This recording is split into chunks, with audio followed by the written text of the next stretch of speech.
It's Rudy from RetroVoid here, and I am starting a new devlog. Yeah, so I've been working on this game. I don't have a name for it yet, but I have a few ideas for it, and I wanted to go over it in this devlog. So this series will kind of be a mix between me showing off the game, me talking about the future ideas I have for it, and all that kind of stuff. And it'll probably be like a weekly thing or something like that. But yeah, we'll just go over the stuff that I've changed and stuff like that, and you guys can kind of go on this journey with me. Alright, so let's start with the basic premise of the game. So, how I want it to be is I basically want it to be a Zelda type game, obviously, like you can see. Like, it's pretty pretty plain and obvious there. But that's going to be the overworld, so I'm going to have a handcrafted overworld, and then there will be different things you have to do, like different places you have to go, towns and stuff like that. And then for the dungeons, I want to have the dungeons turn into more of like a Binding of Isaac style game. So it'll be randomized dungeons every time, and you'll go in and you'll have to go to the end to get the item, like whatever the item is. I have tons of different ideas for different items I want to do, but it'll be the same item in the dungeon every time, but the dungeon itself will be completely randomized and you'll have a boss at the end. Yeah, so that's my idea for the dungeons. So that's the basic idea now. Like, I'm sure it's going to evolve and change as time goes on, but that's kind of where I'm sitting at right now. Okay, so what I have the main character here. By the way, a lot of this stuff, like these assets and stuff, I have not created. I followed a tutorial. I'm building this game in Godot. It's a free open source software. But there's this great tutorial by HeartBeast, and I'll link it in the description. But it goes over the basics, and he kind of walks through making an action RPG game like this. So I use his assets and everything, but I used it as a base, and I'm gonna change some stuff up after. But for now, I really like how it works, and I'll be changing it and making my own from here. So I just have a great base to work off of. Yeah. So a few things. I have the character. He animates pretty well. I like him. He's a wolf. I actually think I'm going to keep this character. I might change him a little bit more, but I really like the way he looks.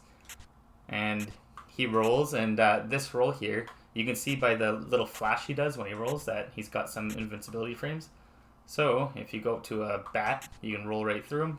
Oh god. And you'll be invincible for that frame. He can also attack. Right now he just has a sword attack.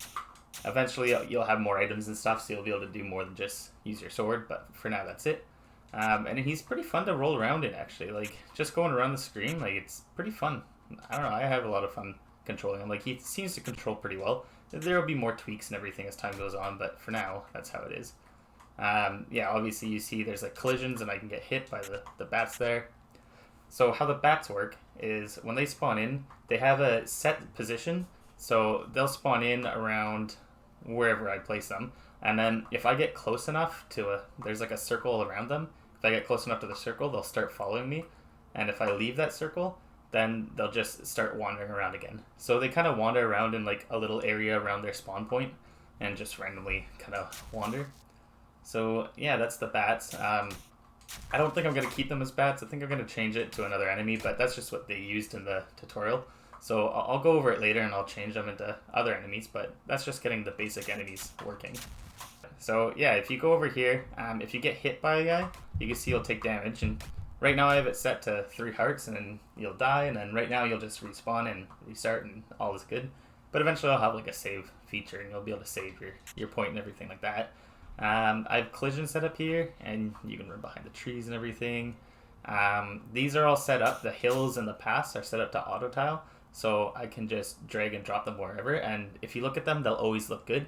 So these here, you'll notice that they all have a different texture, but if I automatically place them, it'll detect what it's next to, and it'll place it so it looks proper, if that makes any sense. And then for stuff like grass, you can break it, and it'll kind of animate and then break. I'll make it so there's a random chance for like money or loot or something to fall out of them. Maybe the same thing with bats, like hearts or something like that will come out of them. And then the same thing happens when, here, let me die.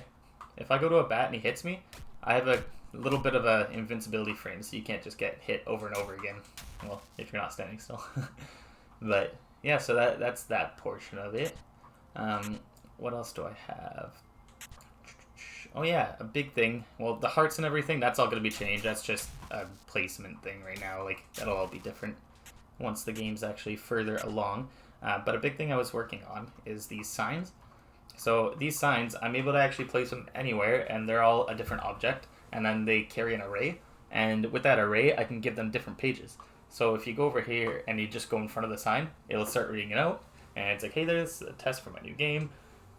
And then you could just skip through, and you could do an unlimited amount in these arrays. So I could use this for like speeches and stuff like that, and have the controls there.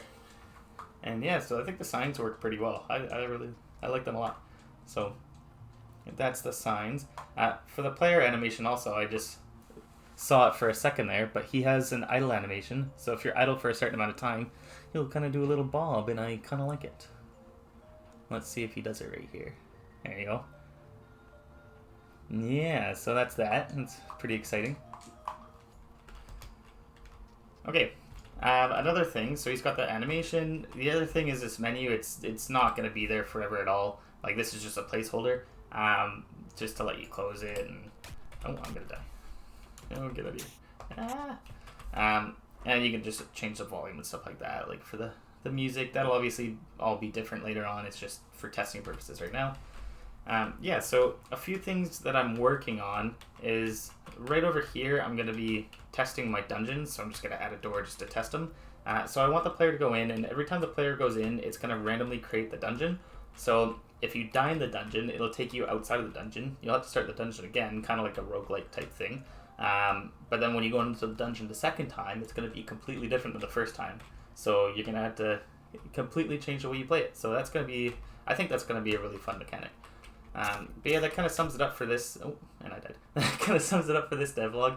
It's the first one, so cut me some slack. It's gonna get better from here on out. But yeah, this is gonna be an exciting project. I'm not working on it full time or anything. I'm just working on it on the side. So there's gonna be a lot of changes. But that's it for now. All right, I'll catch you in the next episode.